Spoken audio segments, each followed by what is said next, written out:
Welcome back. ഇന്നൊരു അടിപൊളി snack ഉണ്ടാക്കിയാലോ. ഇതാണ് കണ്ണൂർക്കാരുടെ സ്വന്തം പനീർ പട്ടി. ഇത് കണ്ണൂർക്കാരുടെ ട്രഡീഷണൽ പലഹാരമാണ്. നല്ല സ്വീറ്റ് ആയിട്ടുള്ള ടേസ്റ്റാണ്. പുതിയാപ്ല സൽക്കാരത്തിനൊക്കെ ഉണ്ടാകുന്ന മെയിൻ ഐറ്റം കൂടിയാണ് ഈ പനീർ പട്ടി. സോ ഇതിൻ്റെ ഡീറ്റെയിൽ ആയിട്ടുള്ള റെസിപ്പി കാണാം. ആദ്യം നമുക്കിതിൻ്റെ ഫില്ലിങ് തയ്യാറാക്കാം. അതിനുവേണ്ടി 4 മുട്ടയാണ് ഞാൻ ഇവിടെ എടുത്തിട്ടുള്ളത്. ഫില്ലിങ്ങിന് ആവശ്യമായ കാഷ്യൂസും കിസ്മിസും കൂടി എടുത്ത് വെക്കണേ. ഇനി ഒരു പാനിൽ അല്പം ഗീ ഒഴിച്ച് കാഷ്യൂസും കിസ്മിസും റോസ്റ്റ് ചെയ്തെടുക്കാം. ചിലർ ഫില്ലിങ് ഉണ്ടാക്കുമ്പോൾ ഒരുപാട് ടൈപ്പ് നട്ട്സ് ചേർക്കും, ആൽമണ്ട്, പീനട്ട്സ്. അപ്പോൾ നിങ്ങൾക്ക് ഇഷ്ടമുണ്ടെങ്കിൽ മാത്രമേ ഇതൊക്കെ ചേർക്കും. ഞാനിവിടെ കാഷ്യൂവും കിസ്മിസും മാത്രമേ എടുത്തിട്ടുള്ളൂ. ആദ്യം ഞാൻ കാഷ്യൂസ് ചേർത്ത് കൊടുത്തിട്ടുണ്ട്. അതൊന്ന് റോസ്റ്റായി വന്ന ശേഷം നമുക്ക് കിസ്മിസ് കൂടി ചേർക്കാം. അപ്പോൾ ഇത് റോസ്റ്റായി വന്നിട്ടുണ്ടെങ്കിൽ നമുക്കിതിലേക്ക് നേരത്തെ നമ്മൾ മാറ്റി വെച്ച മുട്ട ചേർത്ത് കൊടുക്കാം. മുട്ട ചേർത്ത് ഉടനെ തന്നെ നന്നായി ഇളക്കി യോജിപ്പിക്കണം, അല്ലെങ്കിൽ ഇത് കട്ട പിടിച്ചു പോകും. പനീർ പട്ടീൻ്റെ മെയിൻ ഹൈലൈറ്റ് തന്നെ ഈ എഗ് ഫില്ലിംഗ് ആണ്. ഈ എഗ് ഫില്ലിംഗ് ഉള്ളതുകൊണ്ടാണ് പനീർ പട്ടിക്ക് ഇത്രയും ടേസ്റ്റും. ചില സ്ഥലത്തൊക്കെ ഈ ഫില്ലിംഗ് തേങ്ങ വെച്ച് ഉണ്ടാക്കുന്നത് കണ്ടിട്ടുണ്ട്. ഇങ്ങനെ ആക്കിയാൽ പനീർ പട്ടിൻ്റെ ഒറിജിനൽ ടേസ്റ്റ് കിട്ടത്തില്ല. അപ്പം നിങ്ങളും തേങ്ങ വെച്ചുള്ള ഫില്ലിംഗ് ആണ് കഴിച്ചതെങ്കിൽ ഇതൊന്ന് ട്രൈ ചെയ്ത് നോക്കണേ. ഇനി നമുക്ക് ഫില്ലിങ്ങിന് ആവശ്യമായ പഞ്ചസാര ചേർത്ത് കൊടുക്കാം. ഞാനിവിടെ 4 ടേബിൾ സ്പൂൺ പഞ്ചസാരയാണ് ചേർത്തിട്ടുള്ളത്. 4 മുട്ടയും 4 ടേബിൾ സ്പൂൺ പഞ്ചസാരയുമാണ് ഞാൻ എടുത്തിട്ടുള്ളത്. നിങ്ങൾക്കിപ്പോൾ മധുരം കൂടുതൽ വേണോ അല്ലെങ്കിൽ കുറവ് വേണോ അതിനനുസരിച്ച് പഞ്ചസാര ചേർത്ത് കൊടുക്കുക. ഇനി നന്നായിട്ട് ഇളക്കി യോജിപ്പിക്കുക. ഈ ഫില്ലിങ്ങിൻ്റെ നനവൊക്കെ മാറി നല്ല ഡ്രൈ ആയി വരണം. അതുവരെ നല്ലപോലെ സോട്ട് ചെയ്തെടുക്കണേ. ഏകദേശം കുക്കായി വന്നാൽ ഏലക്കാപ്പൊടി ചേർത്ത് കൊടുക്കുക. ഇത് നല്ലൊരു ഫ്ലേവർ തരും. ഏലക്ക ഫ്ലേവർ ഇഷ്ടമുള്ളവർ മാത്രം ചേർത്താൽ മതി കേട്ടോ. അപ്പോൾ ഇത് നല്ലോണം ഡ്രൈ ആയി വരുന്നുണ്ട്. നമ്മുടെ എഗ് ഫില്ലിങ് ഇവിടെ റെഡി ആയിട്ടുണ്ടേ. ഇനി ഇത്തിരി ഷുഗർ സിറപ്പ് കൂടി നമുക്ക് റെഡിയാക്കി എടുക്കാം. ഷുഗർ സിറപ്പ് എല്ലാവർക്കും അറിയുന്നതുകൊണ്ട് തന്നെ അതിനെക്കുറിച്ച് ഡീറ്റെയിൽ ആയിട്ടൊന്നും ഞാൻ പറയുന്നില്ല. ഏലക്ക ഫ്ലേവർ ഇഷ്ടമാണെങ്കിൽ ഫൈനലായിട്ട് ഒരു പിഞ്ച് ഏലക്ക പൊടി കൂടി ചേർത്ത് കൊടുക്കാം. അപ്പോൾ ഇതേ ഷുഗർ സിറപ്പ് കൂടി റെഡി ആയിട്ടുണ്ട്. ഇത് മാറ്റി വെക്കുക. ഇത് ഫൈനലായിട്ട് പനീർ പട്ടിയിൽ ഒഴിക്കാനുള്ളതാണ്. ഇനി നമുക്ക് പനീർ പട്ടീൻ്റെ ബാറ്റർ റെഡിയാക്കാം. ആദ്യം ഒരു ബ്ലെൻഡറിലേക്ക് 2 കപ്പ് വെള്ളം ചേർത്ത് കൊടുക്കാം. ഇനി നെക്സ്റ്റ് മൈദ ചേർത്ത് കൊടുക്കുക. ഞാനിവിടെ 6 ടേബിൾ സ്പൂൺ മൈദയാണ് യൂസ് ചെയ്യുന്നത്. അതായത് ഒരു കപ്പോളം മൈദ ചേർത്ത് കൊടുക്കുക. ഇതിൻ്റെ കൂടെ 1 ടേബിൾ സ്പൂൺ കോൺഫ്ലോർ, 1 എഗ്ഗ്, ആവശ്യത്തിന് ഉപ്പും ചേർത്ത് നന്നായിട്ട് നമുക്ക് ബ്ലെൻഡ് ചെയ്തെടുക്കാം. ഇത്തിരി ലൂസ് കൺസിസ്റ്റൻസിയിലാണ് വേണ്ടത്. അപ്പോൾ ദേ നമ്മുടെ മാവ് റെഡി ആയിട്ടുണ്ട്.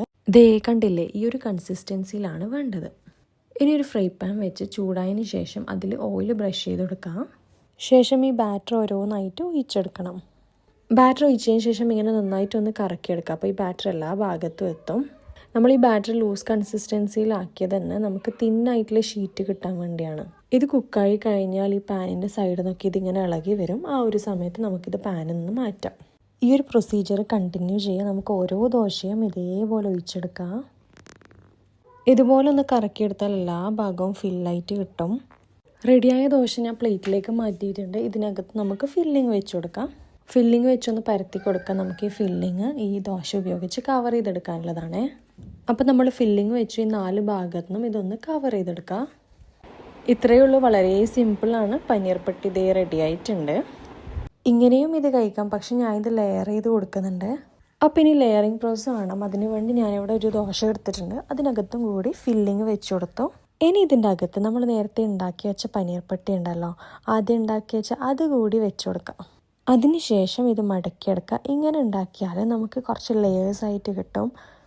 ലെയർ ചെയ്ത് കഴിഞ്ഞാൽ നമുക്ക് വലിയ പനീർ പട്ടി കിട്ടും. കുഞ്ഞു കുഞ്ഞു പനീർ പട്ടികളായിട്ട് കഴിക്കാട്ടോ. പിന്നെ അതേപോലെ ലെയർ ചെയ്യുന്ന സമയത്ത് തന്നെ ഓരോ ഷീറ്റും ഓരോ കളർ യൂസ് ചെയ്ത് ലെയർ ചെയ്താലും കാണാൻ നല്ല ഭംഗിയായിരിക്കും.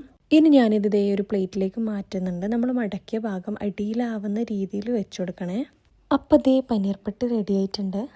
ഇത് കണ്ണൂർക്കാരുടെ ട്രഡീഷണൽ സ്നാക്കാണ്. എനിക്കൊന്ന് മലബാർ സൈഡിലൊക്കെ എല്ലാവർക്കും അറിയായിരിക്കും, പക്ഷെ മറ്റുള്ള പ്ലേസിൽ ഇത് അത്ര പരിചിതമായിരിക്കില്ല.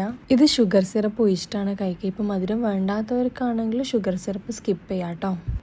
അപ്പോൾ ഇതിൻ്റെ മുകൾ ഭാഗം ജസ്റ്റ് ചെറുതായിട്ടൊന്ന് കട്ട് ചെയ്ത് കൊടുക്കുക. ഷുഗർ സിറപ്പ് ഇറങ്ങി ചെല്ലാൻ വേണ്ടിയാണ്. ഇതേ കണ്ടില്ലേ, ലെയേഴ്സ് ആയിട്ടുണ്ടാവും. മേല് ഫില്ലിംഗ് ആണ്, അതിൻ്റെ താഴെ ദോശ, അങ്ങനെ ലെയർ ആയിട്ടുണ്ടാവും. ഡെക്കറേഷന് വേണ്ടി മേല് ചെറീസോ അങ്ങനെ എന്തെങ്കിലും വെച്ച് കൊടുക്കാട്ടെ. എൻ്റെ കയ്യിലില്ലായിരുന്നു. ഇനി നമുക്ക് ഷുഗർ സിറപ്പ് ഒഴിച്ച് കൊടുക്കാവേ. ഇനി എന്താ പരിപാടിയെന്ന് ചോദിച്ച് ഇത് കട്ട് ചെയ്യുക, എന്നിട്ട് കഴിക്കുക. അത്രയേ ഉള്ളൂ. ഇതൊരു സൈഡ് ഞാനിങ്ങനെ സ്ക്രീനിൽ കാണാൻ വേണ്ടി എടുത്തിട്ടുണ്ട്. ഇതേ ലെയേഴ്സൊക്കെ കണ്ടിട്ടില്ലേ, നല്ല ടേസ്റ്റാണ്. ഇതൊരു ട്രഡീഷണൽ സ്വീറ്റാണ്. ഈ പണ്ട് കാലത്ത് പുതിയ ആപ്പിളൊക്കെ കൊടുക്കാൻ വളരെ സ്പെഷ്യലായിട്ട് ഉണ്ടാക്കുന്ന ഒരു ഐറ്റം കൂടിയാണ് ഈ പനീർ പട്ടി. ഈ ഒരു ഐറ്റം ഇതുവരെ കഴിക്കാത്ത ആരെങ്കിലും ഉണ്ടെങ്കിൽ ഈ ഒരു റെസിപ്പി തന്നെ ഫോളോ ചെയ്തൊന്ന് ട്രൈ ചെയ്ത് നോക്കണേ. അതുപോലെ തന്നെ നമ്മുടെ ചാനലിനെക്കുറിച്ച് നിങ്ങളുടെ അഭിപ്രായങ്ങൾ അത് പോസിറ്റീവ് ആയിക്കോട്ടെ നെഗറ്റീവ് ആയിക്കോട്ടെ കമൻറ്റ് ചെയ്ത് അറിയിക്കുക. വീഡിയോ ഇഷ്ടമായെങ്കിൽ ലൈക്ക് ചെയ്യണേ. അതേപോലെ കണ്ണൂർ സ്നാക്സ് ഒക്കെ ഇഷ്ടമാണെങ്കിൽ ഈ ചാനൽ ഒന്ന് സബ്സ്ക്രൈബ് ചെയ്ത് വെച്ചോളൂ. കൂടുതൽ സ്നാക്സിൻ്റെ റെസിപ്പീസുമായിട്ട് വീണ്ടും വരാം. അപ്പോൾ സബ്സ്ക്രൈബ് ചെയ്യാൻ മറക്കല്ലേ.